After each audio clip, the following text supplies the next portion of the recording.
G'day, welcome to the AgriCoach podcast for families on the land who want to grow their family's wealth and prosperity across the generations. I'm your host, Ben Law, and I'm the financial bloke. G'day everyone, welcome back. Today's a conversation I've been looking forward to for a long time now because it breaks a traditional stereotype.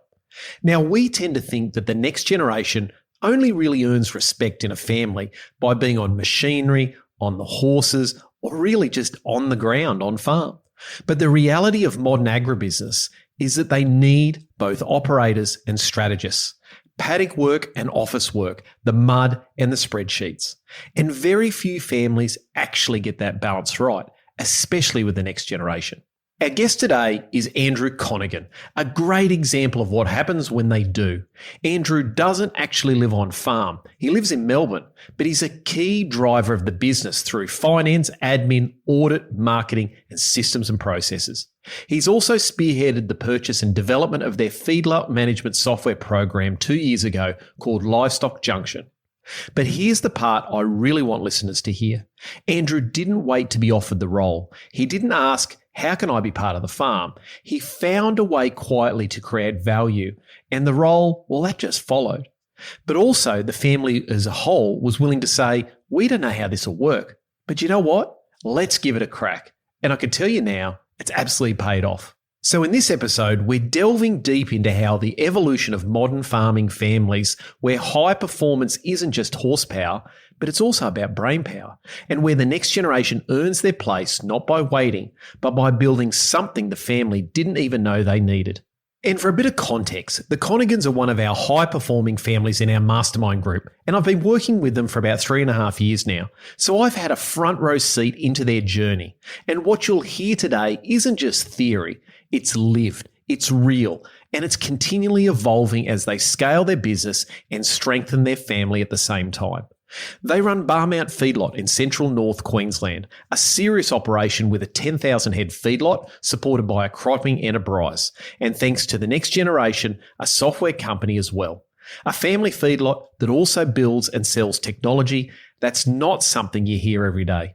Now, the family consists of Phil and Lanice, the current generation leading the charge, and then Andrew, Regan, and Tessa are the next generation stepping up to take the business to the next level.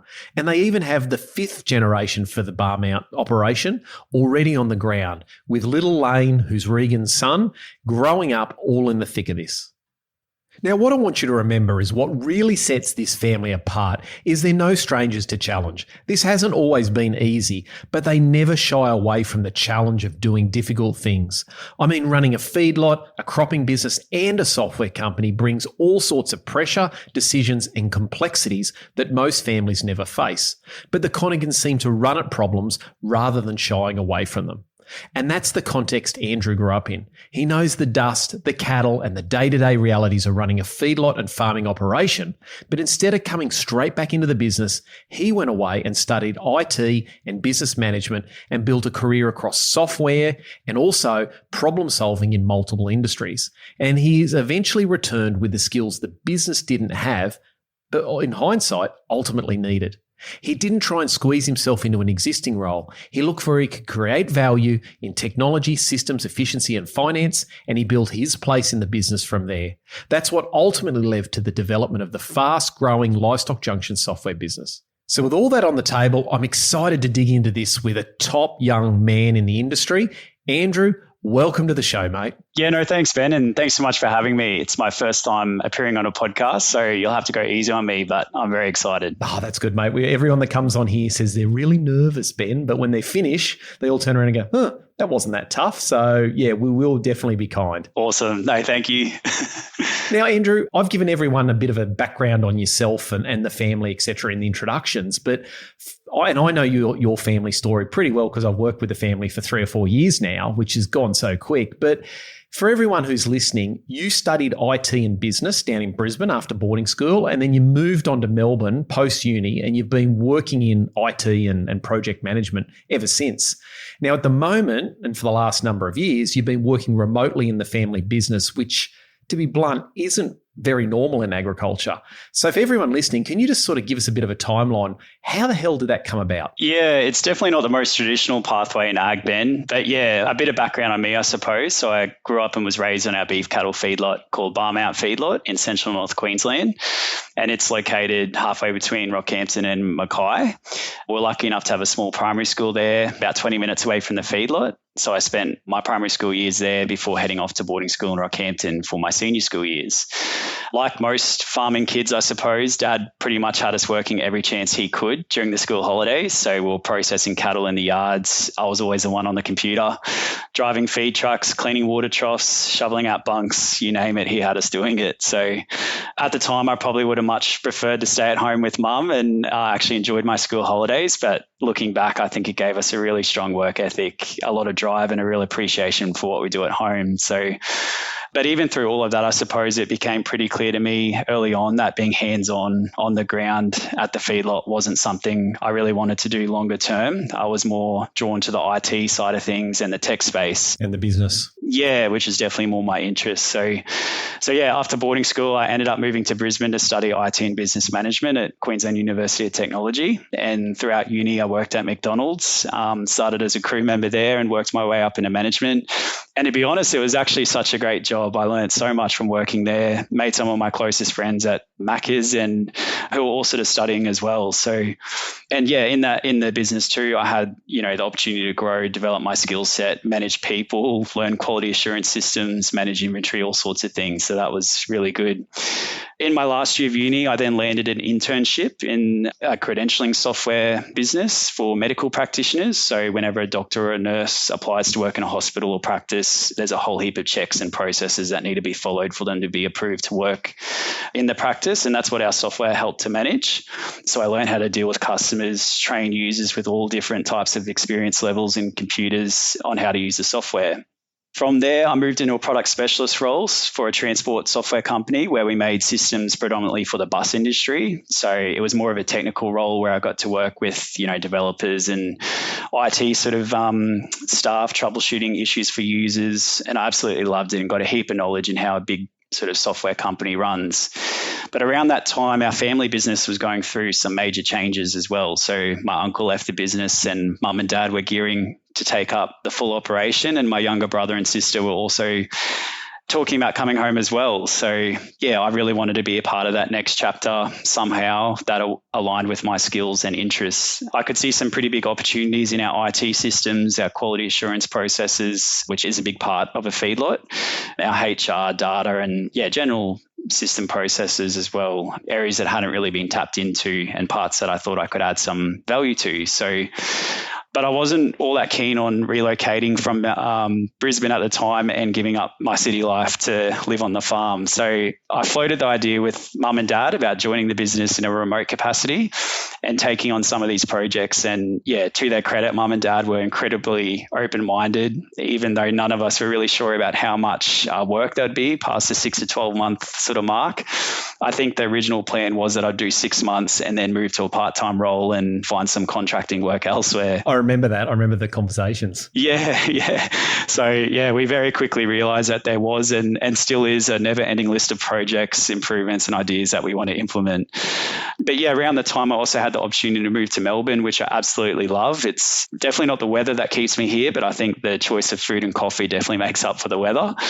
But yeah, around the time I moved to Melbourne, we were also able to form our software company, Livestock Junction, which I'm sure we'll get to later in the podcast. But honestly, Ben, I couldn't ask for a better career. I feel really privileged to be able to contribute meaningfully to our family business from wherever I am and to bring something a bit different and unconventional to the table. It is a unique space. And it's funny, Andrew, the job that I'm in and the number of families that I've dealt with over the years, one of the things I find with the next generation is when we start having the conversations about who wants to be involved, most of the time, once we start talking about the business and the scale and the size and what's involved, everyone puts their hands up and says, yep, I'd like to be involved. And then when I say, okay, what value do you add? How are you going to come back and add value if you're not living on farm, et cetera? Most of them just shrug their shoulders and say, I don't know, and expect someone to tell them, like expect mum and dad to come back and go, oh, well, little Johnny, little Mary, you could do this. But that's the difference in your scenario. You actually came back and pitched it to mum and dad and said, well, there's this big change. There's opportunity here within the feedlot. I'd like to come along. How did they actually take it the first time you actually raised it? I know you said they were really good about it, but when you first raised it, was it took a little bit of convincing, or were they like, yep, let's do it? Yeah, no, not really, Ben. Mum and dad were pretty open-minded about the whole thing. We already did have a remote employee working for us at the time, and that was all working really well. So like the concept of remote work wasn't really that foreign to them, I suppose. And yeah, now we have a few remote staff at the feedlot anyway, and our whole software company as well is 100% remote work from home too. So yeah, I think probably traditionally remote work in the agricultural space was probably a bit tough and pretty uncommon just because of connectivity issues and things. But, with Starlink now, connectivity just really isn't a barrier anymore. It's nothing for us to jump on a Teams call or a FaceTime and, catch up about something. So yeah, if anything, it's sort of opened up more opportunities for us. Yeah, it's been really good, the technology, hasn't it? Because I know when we do family meetings and I Zoom in and you Zoom in and the rest of the guys are all at the feedlot, it actually is really seamless these days, isn't it? The technology is so reliable, so clear, and quite often out on the properties with Starlink, they've actually got better internet than us. So it actually works out really well. And I think you're underplaying yourself because you do more than just remote working. Like you're actually involved in the strategic planning heavily, as are Regan and Tessa, your brother and sister, in the business. It's just not coming in and doing remote projects from time to time. Yeah, no, that's right. And so, Andrew, you've got yourself in the business, you've got Regan, your brother, and then Tessa, who's also in the business.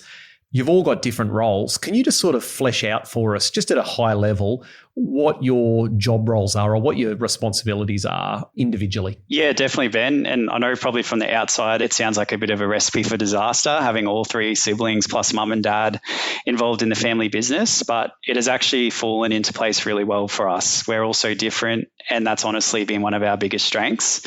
So yeah, I'm the oldest, and my formal title at Barmount is business and IT consultant. So my role touches on a few different areas within the business. I look after the staff payroll. So we have around 30 staff on the books for our feedlot operation, and we have 7 staff in our software business. I manage our commodity procurement as well, so coordinating all of our grain, hay, cottonseed, supplements, and locking in all of those contracts. I also oversee our livestock administration, which means just making sure all of our nils transfers, treatments, and records are accurate and compliant. I prepare a lot of our quality assurance documentation. So, each year we get audited as a feedlot. And so just making sure we're compliant amongst all of those different areas. And IT as well is probably a big part of my role. And getting bigger. Yeah, that's right. Absolutely.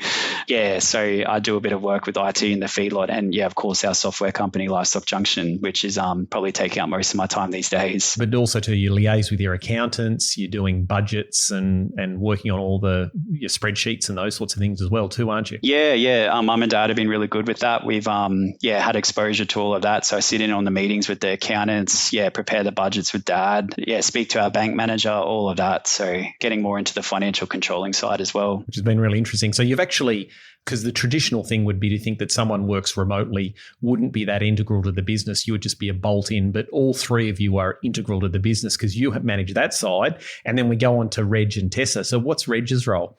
Or Regan? Yeah, no. So Regan, he's our operations manager at Barmount. So he's actually a qualified engineer by trade, and he went off to do his engineering degree in Rockhampton and worked for a local engineering firm before coming home. But Regan, he oversees all of the daily on the ground operational stuff. So he's done a huge amount of work on our new mill upgrade, which all got hooked up and officially switched on yesterday, which was very exciting. Yeah, we were talking about that. Your dad was sending me through videos of the mill going. He was so excited, wasn't he? Yeah, he's pretty excited. Yep. So Regan helped with all of the drawings and plans for that, and he's the perfect man for the job. He's an absolute perfectionist, Regan, and I'm told everything just went together like Lego.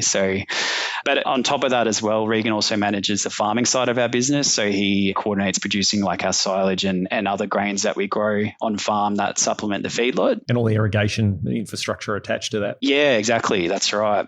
And then my sister Tessa, so she's our livestock manager, and she's actually currently working on a ranch overseas in Canada at the moment, doing a 6-month stint over there to just gain some more experience and learn how they do things over there. And we're all very excited to have her back in January. So I know Mum's got the date circled on the calendar at home.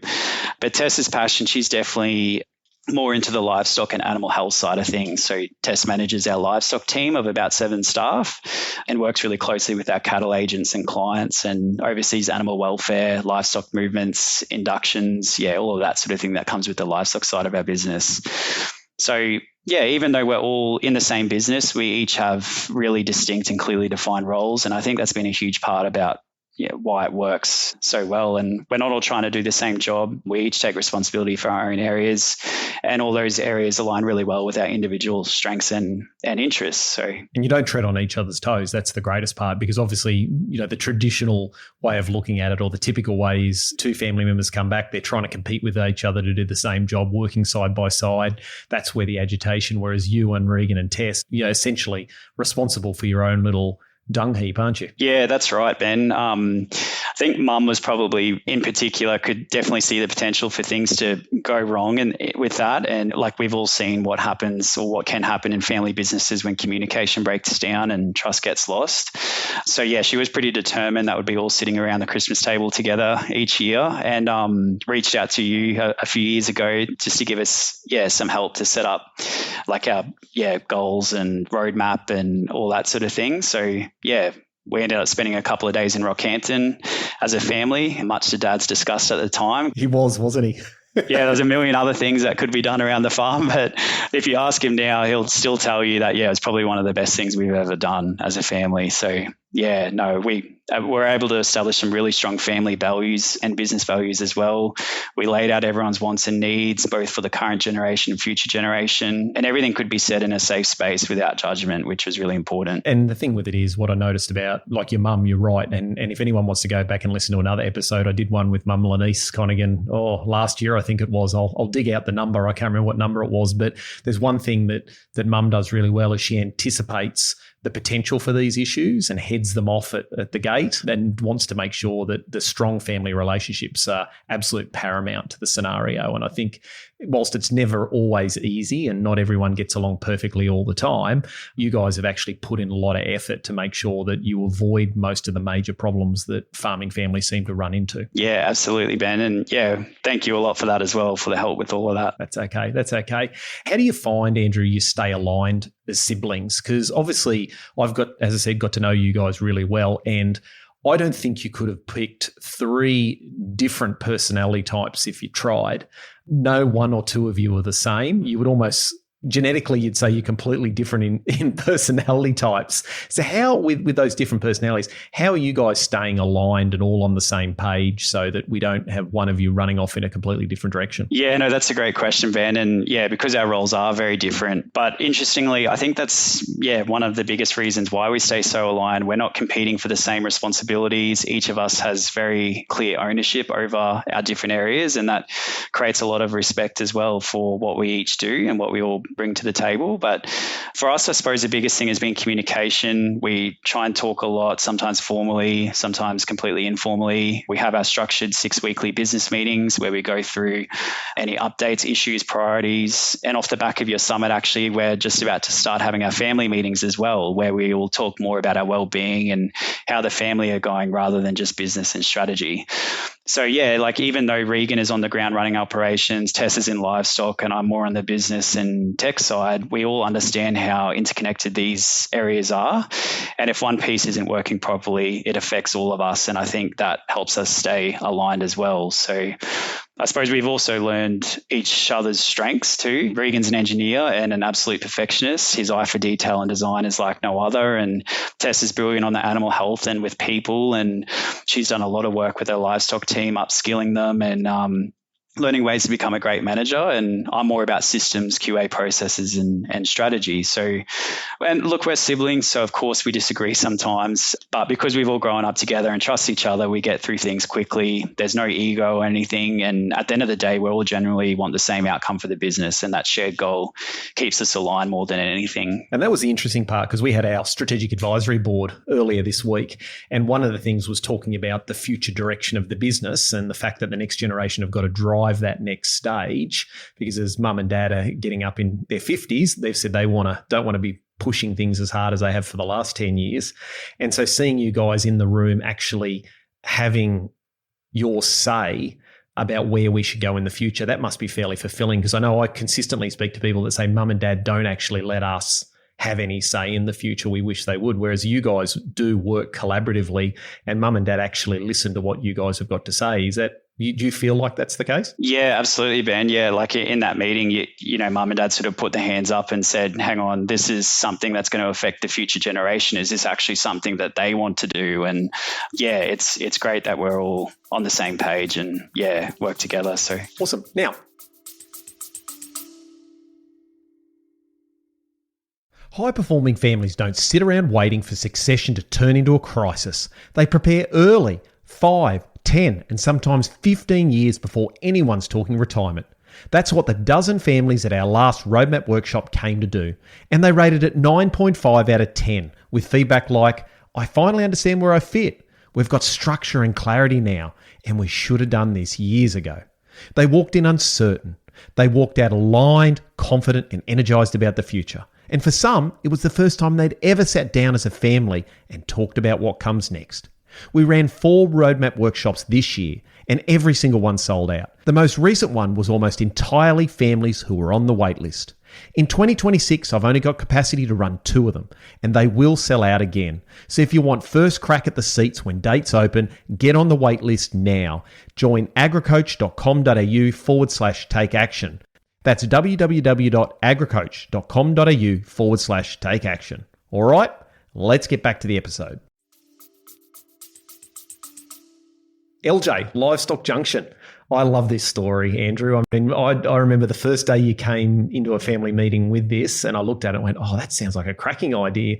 But for anyone else who's not an entrepreneur, because I'm a born and bred entrepreneur, they'd look at it and go, oh, gee, that sounds like a real spear off to run into IT or software management or building instead of agriculture. How did it all come about, mate? And how did you bring it back into the family as an opportunity? Yeah, Ben. So the origins of Livestock Junction actually go back to a program called Possum Gully, and it was developed by a fellow by the name of Richard Conaghan.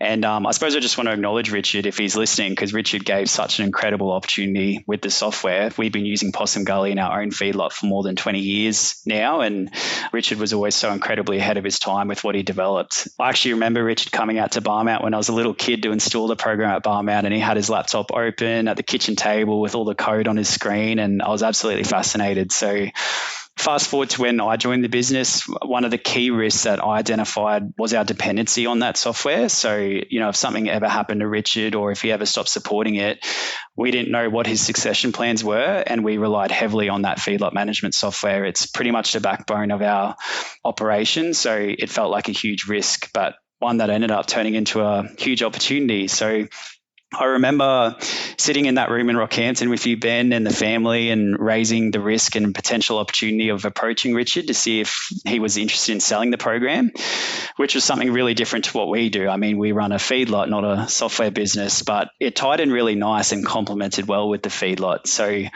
the family, they were really supportive of the idea. I still had to put forward a proper business case. I did my market research, looked at the viability, mapped out how it could all work, and then I wrote up a proposal for Richard outlining who we are, what we wanted to achieve, and the potential we saw for the software.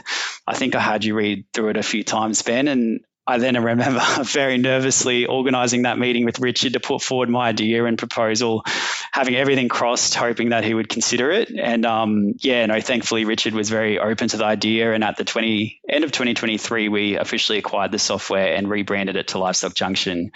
And that was a huge turning point. I still remember nearly jumping out of my chair with joy when Richard said yes. And then dread.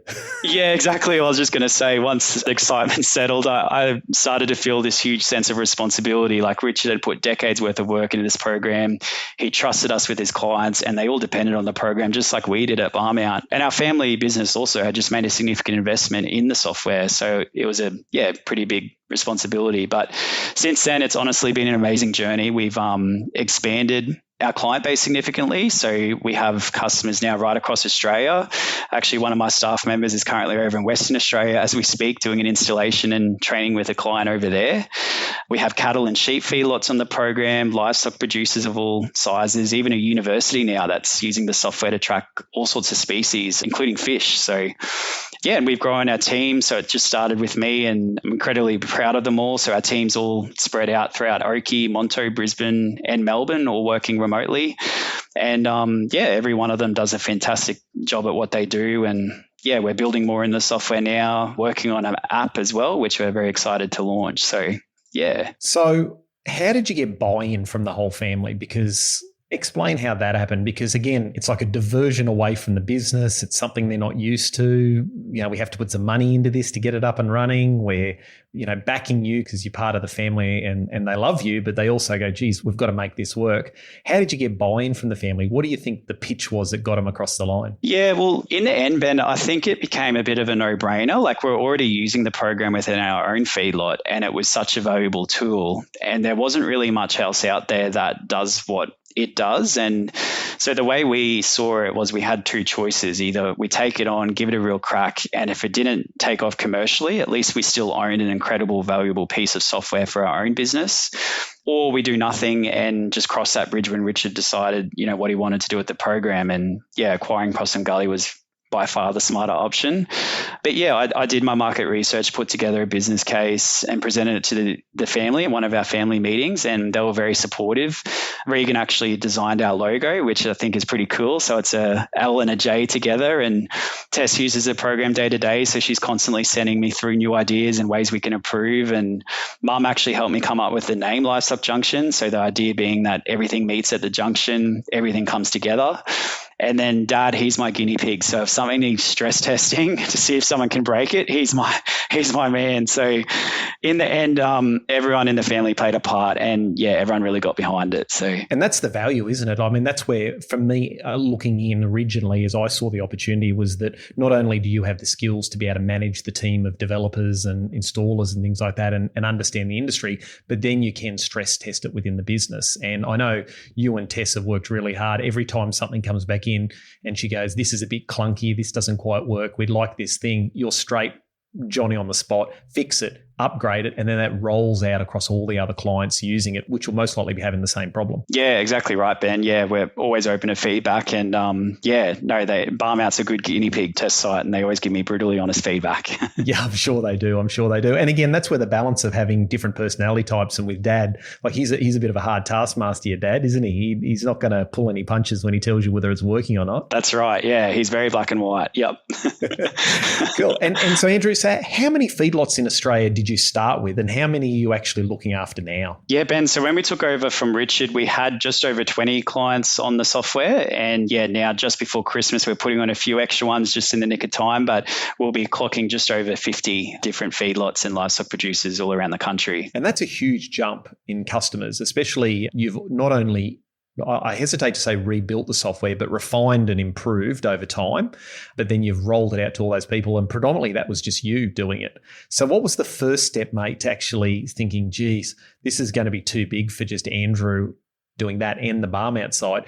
Talk me through when you first looked at bringing on your first employee. Yeah, Ben, I probably did that a little bit too late, I suppose. I was trying to manage everything myself, and yeah, thought I could sort of do all that myself and do Barman at the same time. But yeah, after a lot of discussion with you and Mum and the family, I bit the bullet a couple of months ago and put on my first full-time employee, which I haven't looked back. Like she's already doing installs for me, and it's freeing up my capacity as well to be able to focus more on the strategic side and where we want to take the business as well. And you've also got developers on there as well, haven't you? Continually improving the process behind the scenes. Yeah, that's right, Ben. Yep. And so how many of those have you got, mate? So I've got 3 developers working on the program at the moment. So yeah, 2 are really focused on the mobile application, and then I've got one that just does the software side, and I do a bit of it as well. So yep. Well, that's how it started, wasn't it? You were doing all of it.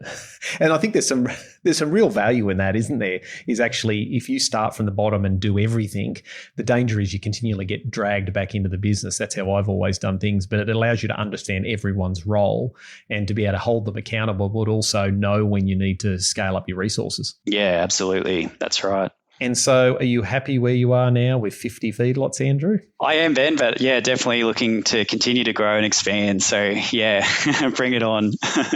Definitely on the growth path, hey? Absolutely. Yeah, there's a lot of opportunity out there. So yes. So if you had to paint out the ideal family or business that you would use Livestock Junction, what do they look like, Andrew? Can be, and I suppose predominantly we target sort of smaller to medium-sized feedlots, Ben, but we do have some large feedlots on the program as well. We also have livestock producers using it too. So yeah, the idea behind the software is it just helps, feedlots and livestock producers manage all of their day-to-day record keeping that they need to keep for compliance and track performance and financials, all sorts of things. So yeah, it's designed to look after all those aspects. So in the larger feedlot scales, who's predominantly using that software? Is it the people on the ground, or is it the business owners, or a bit of both? Pretty much a bit of both, Ben. So yeah, it's designed to run on the ground. So, whether that's in the yards recording crush side processing data, it could be in the hospital yards recording treatments and any deaths or anything like that. Also in the feeding side, recording what's being fed out to pens, generating feed, weighing in trucks, all of that sort of thing. But then also in upper management too, I suppose, running reports, looking at the data, all of that. So yeah. It's quite exciting. And obviously with the app, that means then we're going to be able to use it. People are going to be able to use it on their phone, crush side and in the paddock, etc. Yeah, exactly. One of the first things we did when we took over the software was make a cloud-based version of it. So now, you can use the software on multiple different computers anywhere in the world you've got an internet connection. But yeah, the next step is definitely to take it more mobile and have it on a phone or a tablet where, you can just go around, look up an animal when you're right there in the pen, all that sort of thing. So, and you were saying that non-feedlot operations, so livestock operations, they're using it as well? Yeah, that's right, Ben. Because you can do things like, putting in your cattle invoices, your freight costs. It'll keep track of any drugs and that you've given the animals. You can import your carcass feedback data as well.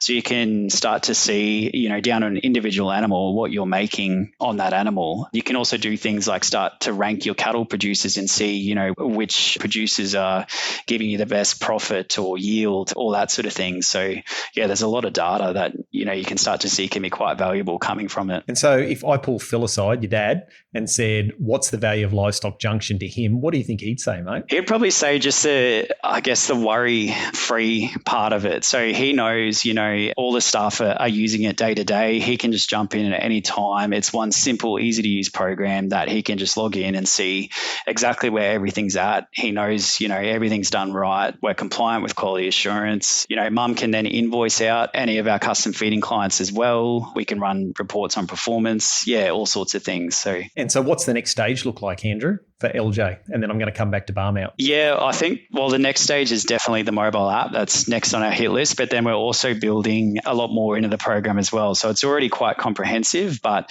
we're going to be building in extra things like maintenance, so tracking vehicle maintenance, quality assurance as well. A lot of that's already in there, but actually just making it a lot easier come audit time for smaller and middle-sized feedlots to do their audits and the LPA audits and things.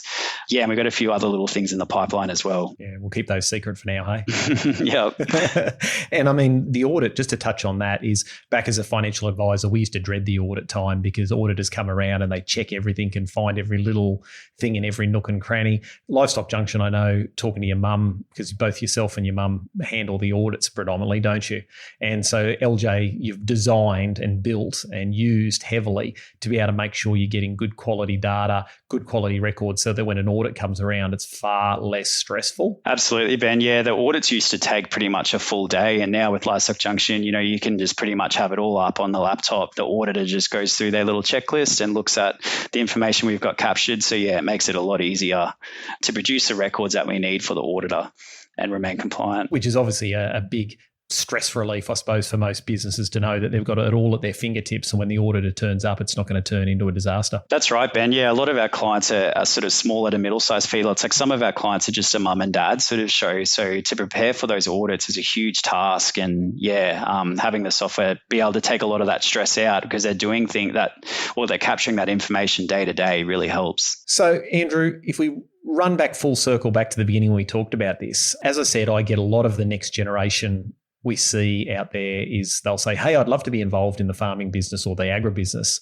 but then they've got no idea how to go about that, or they don't want to put any effort, some of them, to even figure it out. What's some advice you give that next generation that's floating around if they want to be involved, but maybe they don't want to be back on farm? Maybe they've married someone who's living somewhere else in a different operation. What sort of advice would you give them, mate? Yeah, good question, Ben. I'd probably say don't count yourself out. I mean, I never saw myself having a career in agriculture at all. I grew up working on the feedlot like most farm kids, but I always knew the hands-on day-to-day operational side wasn't my cup of tea. And for a long time, I thought that meant there probably wasn't a place for me in the industry. But what I've learned, especially over the last few years, meeting people right across the ag industry, is just how many opportunities there actually are within ag. You don't have to be the traditional farm kid or farmer to add value. This industry needs people in, tech, HR, data, logistics, nutrition, all sorts of things. There's generally something for everyone in the industry. And if you're not sure where to start, I think look for a problem, find something that frustrates you or something that could be done better and solve it. So yeah, my advice would be to lean into your strengths, bring your skills to the table, and don't feel like you have to fit a certain mold to make a real contribution. Agriculture needs all kinds of thinkers. Yeah. And also to go out and build your skill set. I mean, if I look at all of you guys, you're all building your skill sets. Like you said, Tess is overseas working, building up her technical knowledge. Reg went off and became an engineer. You went off and studied IT and business. And they're all skills that you've essentially built and then brought back into the business and added value, which I think is an important point for the next generation. Is if you want to come back and you want to grab an opportunity, come back valuable. And for some people, that'll be like yourself that gets some sort of tertiary education, Reg, and then Tess getting experience off farm elsewhere and then bring that information back. Like go out and build your personal capital. Yeah, absolutely, Ben. Yeah, those skills are so transparent. I use a lot of that now day to day. So now, what advice would you give to the mums and dads out there, Andrew? I know this will be a little bit harder for you, but as someone that's had to approach your mum and dad, I suppose the question I'd probably ask you is, you found it relatively easy with mum and dad in the scheme of things because they were quite open to opportunities, but it still was awful bloody hard to come back and ask. But what advice would you give to the mums and dads out there that have got kids that are keen to come back and you can't actually see an opportunity for them? I'd say probably the biggest thing is just to create a space for them to contribute in their own way, Ben. So the next generation, they won't always step up in the way that you did, I suppose, and that's okay. Give them the opportunity to take ownership of a project, let them make decisions, let them try things, and sometimes let them fail as well. Probably most importantly, though, is just communicate early and communicate often. Like if you want the next generation involved, invite them into the conversations well before you need them. Get them to understand the why behind the business as well, why the work matters, what the long-term vision is, and how their involvement makes a difference too. And don't assume you know what they want either. Sit down and ask the questions and listen. Yeah, it's good advice, Andrew. And I mean, how old was Tess when 19, I think, when we first started the discussion? So yeah, a lot of families go, oh, that's way too young, but it's not, is it? No, it's not. Definitely not. Yeah, Tess has just been exposed to everything that Regan and I have been to. So yeah. And you guys have been involved with the accountant, with the lawyers, with the bankers, like you've been integrally involved in the conversations from an early age, and that's helped you really feel connected to the business, I'm guessing, as well. Yeah, absolutely. And also build those relationships with those external advisors too, which has been really valuable. Yeah. And you guys have got a good group of advisors around you. And that's been really helpful as well, because they've also been, I wouldn't say kind enough is the right word, but they've really been focused on helping develop the next generation's knowledge and including you guys, haven't they? Yeah, that's right, Ben. And yeah, part of that's our strategic advisory meeting that we do each year, which is just to make sure they're all aligned with where we're heading, like both the current generation and the next generation. Yeah, which is so valuable. No, good. And anyone out there that's working with their siblings and looking at the opportunity, what advice would you give them, mate? I'm going to drag the last little bit of advice out of you I can. Probably just, again, Ben, communicate regularly. Yeah, it's not always easy, but if you have got a solid roadmap and foundation in place and everyone's working towards the same goal, it can work really well. So, and even if you've got the opposite personalities, like most people think you've got to be the same personality to get on and everyone will work together. But in your case, everyone's got completely different personalities and it still works. But you're right, communicate often and early. You guys have regular family meetings, regular business meeting. You're always talking about things. Everyone's included, no one's excluded, and everyone's got a buy-in at the table, don't they? Yeah, that's right, Ben. Absolutely. Yep. Awesome. Well, I've loved it. As I said, I was excited when I saw you came up with that opportunity with Possum Gully, which is now Livestock Junction, and I think the world is your oyster, my friend. And I only see great things for you and LJ and also Barmount and the rest of the Conaghan family. So, mate, I like to ask every person before I wind up a podcast. Usually it's if you could go back in a time machine 10 years ago, what advice would you give yourself? But that would have made you about 4, wouldn't it? Yeah, I think so. Let's go with that.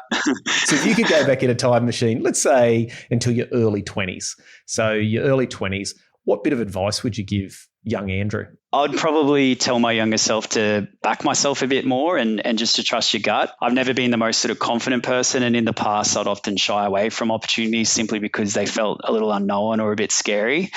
But, if I hadn't have taken that leap, I suppose, to join the family business, even just for the 6-month trial, I definitely don't think I'd be where I am now, having the opportunity to run a software company. So yeah, the past few years have also shown me that you don't need to have everything figured out. Just take the first step and things will unfold and usually work out as you go. And probably the last thing as well is I'd also tell myself to start building a network early. People in this industry are incredibly generous with their time and knowledge. If you ask questions, listen, and surround yourself with really good people, you'll grow so much faster. Yep, mate. So it's very sage advice, Andrew. I love it. And if everyone's listening, mums and dads, if you're listening to this, make sure your kids have a listen, because there is an opportunity in ag, regardless of what you think. And for the next generation, maybe give it to mum and dad to have a listen to if you're trying to get back into the business and not sure how to go about it. So, Andrew, mate, thanks very much. Where can people find more about LJ if they want to get online, or Barmount? Yeah, Ben, probably the best place is our website. So it's just livestockjunction.com.au, or you can just Google Livestock Junction. And same with Barmount, barmount.com.au, or Google Barmount Feedlot. And you can also find us on social media. So we're on Facebook, Instagram, and LinkedIn. So give us a follow and keep updated with what the team are up to. Yeah, and I've also seen the family on the side of a bus too, Andrew. I was driving through Brisbane the other week and there was a big bus driving past with the Conaghan family on it for your bank. Yeah, no, I've had photos come through of us at Brisbane Airport, I think. Queen Street Mall, all sorts of places. So, yeah. So look that up, anyone. If you see it, send me through a message. Awesome. Well, mate, this has been amazing. Any one final piece of advice you want to give before we sign off? No, I don't think so, Ben. That covers it. But yeah, no, really appreciate you having me on the podcast. Really appreciate it. No, mate, I think you're doing an amazing job. And thanks very much for coming on and being so open and honest. I know for most people, it's a nerve-wracking experience coming on the podcast, and I think you did an amazing job, mate. So thanks for coming on. And I think our listeners will get a huge amount of value out of this, because I know myself personally, I haven't heard another podcast taking this angle before. So yeah, I think it'll be hugely valuable. Thank you. Thanks very much, Ben. Well, that's a great episode with the next generation. Andrew's got a really big future ahead of him, and it's an amazing story to listen to, and I think a great lesson for the next generation about creating opportunity rather than waiting around for someone to drop it in your lap. Now, if you found that really interesting and compelling, I'd love it. I'd really appreciate it if you could share it with someone else that might need to hear it. So mums and dads, share it with your kids. Kids, share it with mum and dad, share it with your friends. The more people hear it, the better outcomes we're going to get in agriculture, and that's what we're all about. So I'd really appreciate that. And until next time, I'm Ben Law, I'm the financial bloke, and remember, it's more important who you are than what you've got. I'll see you next time.